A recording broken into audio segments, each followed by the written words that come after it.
My father died on a Tuesday in October. It was a quiet morning. The kind of morning that doesn't warn you.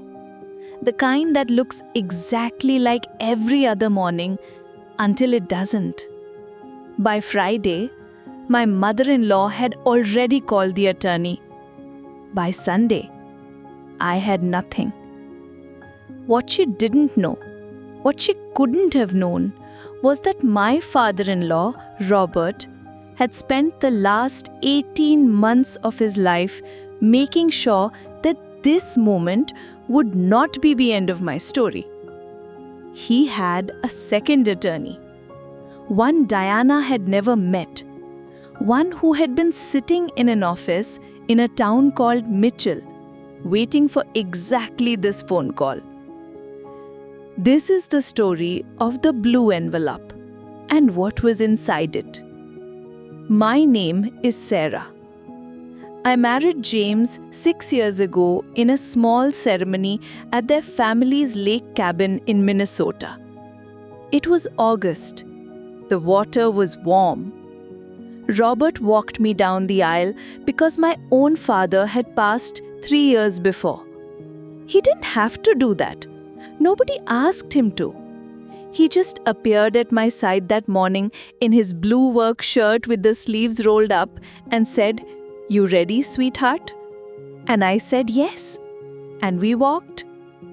From the first day, Diana had made one thing clear. I was not what she had imagined for her son. Not the right family, not the right background, not the right anything. She never said it directly. She didn't have to. It was in the way she talked over me at dinner, the way she forgot my birthday 3 running, the way she looked at James when I spoke, checking his face instead of listening to mine. Robert was different. Robert saw me. When Robert got sick, cancer stage 3, the diagnosis came on a Wednesday in February. Diana lasted 2 weeks at his bedside before she found reasons to be elsewhere. Too tired, too hard. Her back was bothering her. Her sister needed her in Phoenix. I stayed. Every medication, every appointment, every 3 a.m.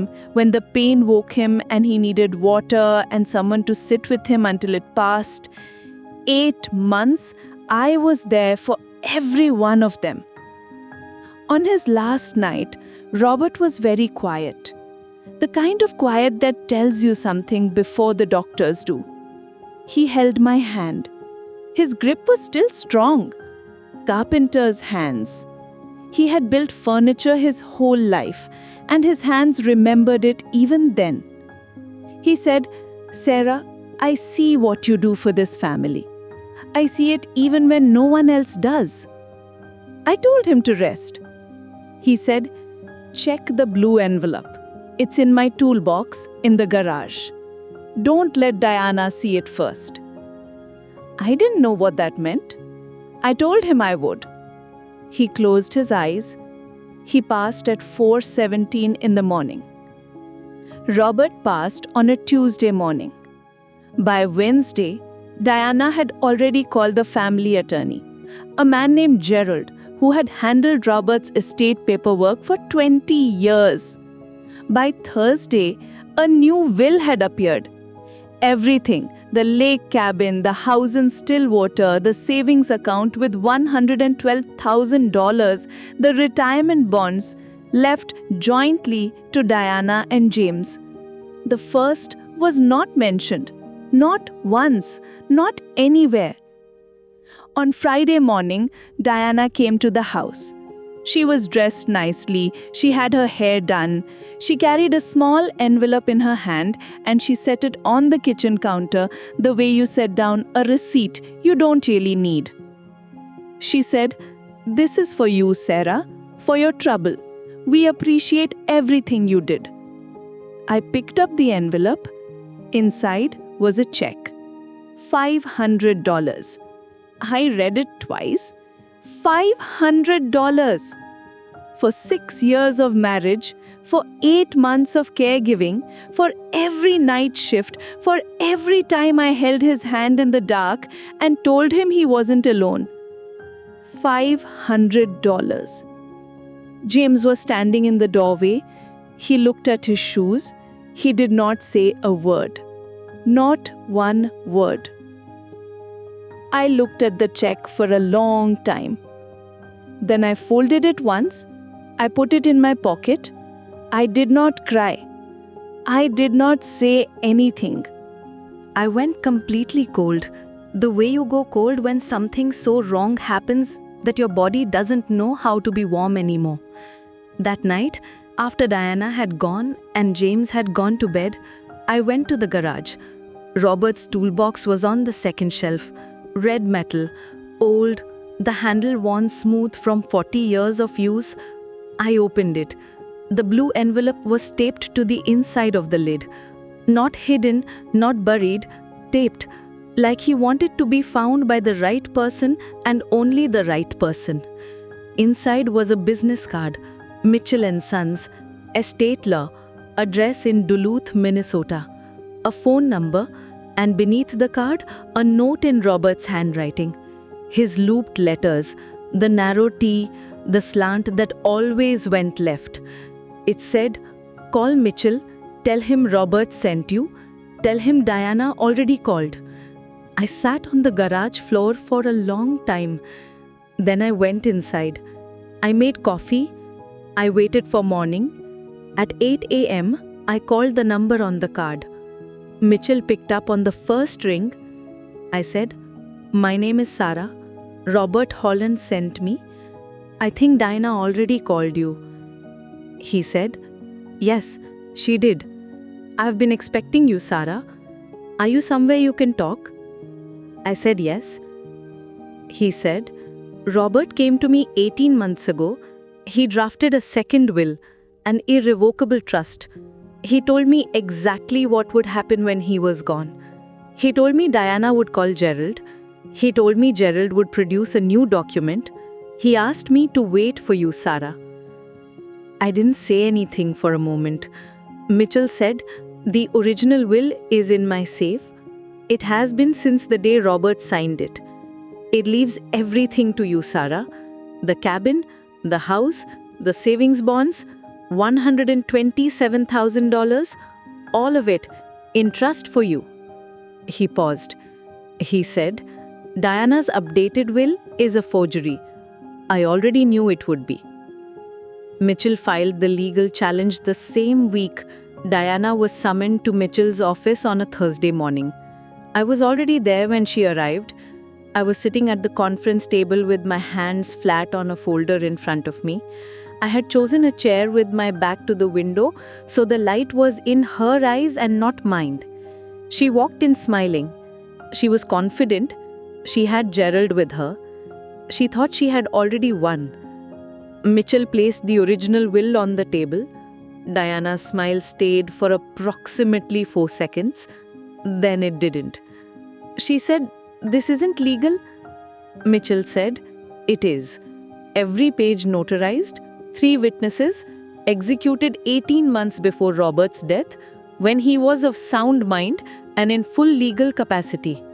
Reviewed by 2 independent attorneys in addition to myself." Diana turned to look at James. James was sitting beside me. He was looking at the table. Diana pointed at me. Her hand was shaking. She said, "You did this? You turned him against his own wife? You were in that house every day and you turned him against his own wife?" I opened my folder. 8 months of caretaking records, medical receipts, pharmacy logs, photographs from every appointment, a notebook I had kept with dates and times and medications and conversations. I set it on the table. I said, "No, Diana, he turned himself." The room went completely silent. Gerard looked at the folder. He looked at the will. He looked at his own hands. He did not see anything else. The court upheld the original will. 11 weeks later, Diana's forged document was declared fraudulent. Gerald lost his license to practice law in the state of Minnesota. Diana was ordered to return all assets she had accessed or transferred since Robert's death. The house in Stillwater was returned to the trust. The lake cabin was returned to the trust. The savings bonds, $127,000, were returned to the trust. Sole beneficiary, Sarah Holland. James called me the evening the ruling came through. He said, "I should have stood beside you from the beginning. I saw everything. I saw what you did for him. I saw what she did to you. I'm sorry, Sarah. I'm sorry. I didn't say a word. I told him I heard him. I didn't tell him it was enough. It wasn't enough. But I heard him."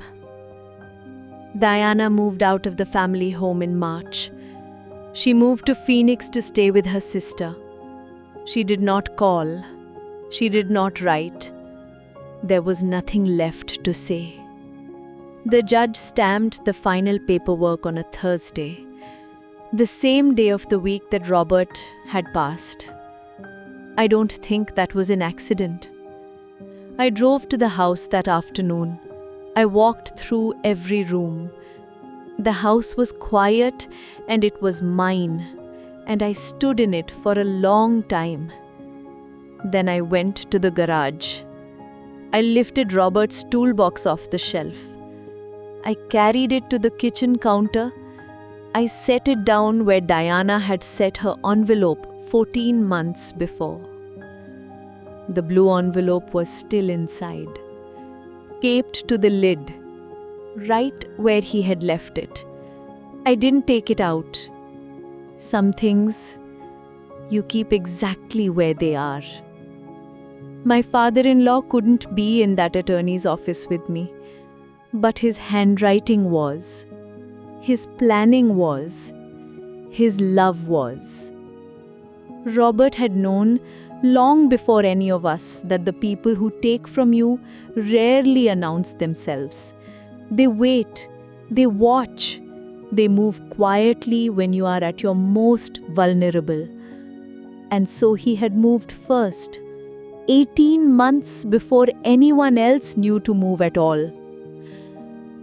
Some people spend their whole lives trying to take what isn't theirs. And some people spend their whole lives quietly making sure that can never happen. Robert was the second kind.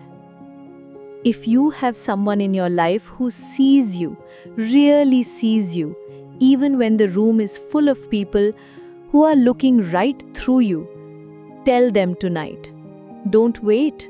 Don't wait for a blue envelope to know you were loved. The quiet ones always have the loudest stories.